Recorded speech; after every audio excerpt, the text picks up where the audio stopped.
Ouça agora como a revista Veja enterrou Cazuza. Confira a polêmica matéria da revista Veja de abril de 1989, que trouxe Cazuza visivelmente debilitado, destaque de capa, com a seguinte frase: "Uma vítima da AIDS agoniza em praça pública", o que gerou revolta por parte de seus fãs, da família e do próprio Cazuza, que ao ler a matéria foi hospitalizado.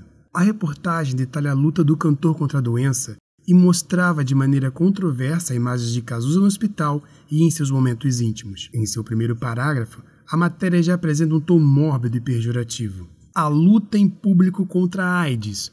O mundo de Cazuza está se acabando com estrondo e sem lamúrias. Primeiro o ídolo popular a admitir que está com AIDS, a letal síndrome da imunodeficiência adquirida, o roqueiro carioca, nascido há 31 anos com o nome de Agenor de Miranda Araújo Neto, defia um pouco a cada dia rumo ao fim inexorável. Misturando o interesse público em obter informações sobre a AIDS com a vida íntima e debilitada de Cazuza, decretando sua morte sem nenhum parecer médico, já que à época pouco se sabia sobre a epidemia, a revista prossegue. Cazuza faz questão de morrer em público, sem esconder o que está lhe passando. Cazuza conta como convive com a doença, fala sem firulas de sua bissexualidade, de como se drogou pesadamente e confessa que está tendo dificuldades em se livrar do alcoolismo. Vários veículos de imprensa se dividiram entre defender a publicação da matéria, alegando que a revista havia apenas noticiado a verdade sobre a condição de saúde de uma pessoa pública, e outros que acusaram a Veja de sensacionalismo e desrespeito a Cazuza. A revista.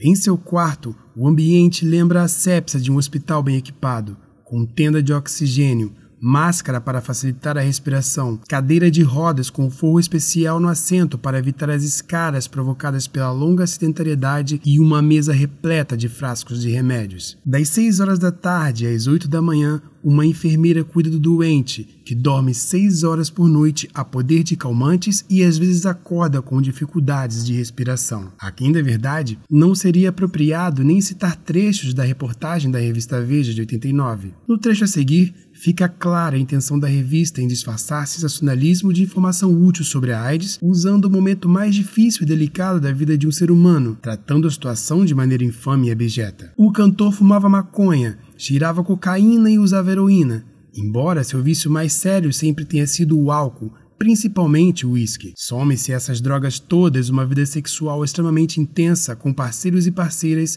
e se tem um quadro da vida de Cazuza e dos caminhos que ele percorreu. O problema dos anos 80 do século XX é que a combinação desses fatores facilita a contaminação com o vírus da AIDS. A revista ainda faz comparações incoerentes e discriminatórias com seu avô, vítima de sífilis, desrespeitando a memória querida por Cazuza de seu antepassado. Revista. Agenor de Miranda Araújo, avô de Cazuza, teve sífilis aos 28 anos, enlouqueceu aos 38 e morreu 2 décadas depois sem nunca ter deixado de ser considerado uma espécie de doido alegre pela família. Naqueles tempos, a sífilis não tinha cura, era considerada uma doença maldita que, conforme se dizia, se transmitia pecando. Se o avô teve 30 anos de vida desde que contraiu a doença, um neto disporá de muito menos tempo, a não ser que se descubra a cura da AIDS. Apesar do questionamento impetuoso levantado pela revista se a obra de Cazuza resistiria após a sua morte e de uma crítica simplória à opinião do então jovem ecologista Fernando Gabeira, a luta de Cazuza contra a AIDS e sua importância como artista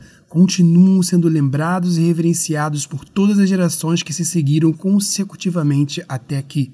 Com um discurso irretocável à era da liberdade individual e da revolução digital, suas canções e visão de mundo representam movimentos, cultivam fãs e geram a identificação de jovens que sequer imaginam como foi a realidade dos anos 80 ou o terror de quem vivenciou a epidemia. A revista. O jornalista Fernando Gabeira, por exemplo, escreveu que o verso "A droga já vem malhada antes de eu nascer" é uma reflexão sobre a própria civilização brasileira, que se instalou com a rapina colonial e a intensa exploração de índios e escravos negros. Gabeira também acha que o verso do poeta Wally Salomão, "Eu sou o beijo da boca do luxo na boca do lixo", com a qual Cazuza se identifica, demandaria alguns anos de estudo até que se fosse interpretado corretamente. Quando o ecologista topar com as letras de Tom Jobim, Chico Buarque ou Caetano Veloso, para não falar de Shakespeare ou Dante, quantos séculos de estudo precisará? Cazuza não é um gênio da música, É até discutível se sua obra irá perdurar, de tão colada que está com o momento presente. Não vale, igualmente, o argumento de que sua obra tende a ser pequena devido à força do destino. Quando morreu de tuberculose em 37, Noel Rosa tinha 26 anos, 5 a menos que Cazuza,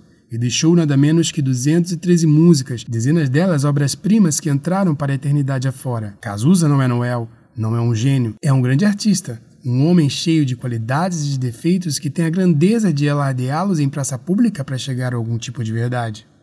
O tempo não parou e deixou claro a mancha na história da ética da imprensa. Com o impacto de Cazuza na sociedade como artista e a assertividade de suas últimas atitudes em atacar os tabus sobre a AIDS, expôs o falso moralismo que a classe média e elite impunham ou impõem sobre a sociedade através da mídia. Por ironia do destino ou não, uma capa mais conveniente para os dias atuais seria: Revista Veja, uma vítima da tecnologia agoniza na praça pública dos meios de comunicação. Após o ocorrido, a revista reconheceu publicamente que errou e que hoje adota critérios mais rigorosos para a cobertura de temas sensíveis.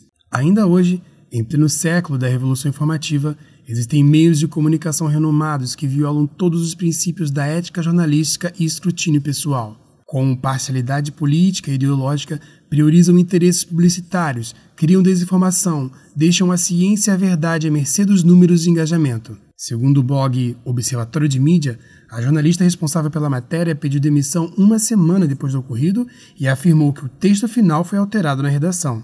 Reação comum e peculiar de personalidades que passam por algum tipo de cancelamento. Nesse caso, o código do artigo 11, o jornalista é responsável por toda a informação que divulga, desde que seu trabalho não tenha sido alterado por terceiros. A responsabilidade é do autor das declarações. Como cidadãos e consumidores de informação, devemos exigir um jornalismo comprometido com a ética, com a cidadania e principalmente com a verdade, independentemente do seu viés ideológico. Você ouviu Como a Revista Veja Enterrou Cazuza? Ouça toda segunda, quarta e sexta-feira, leitura matinal, com reportagens e temas que vão preparar sua mente para a realidade do dia. Leitura matinal.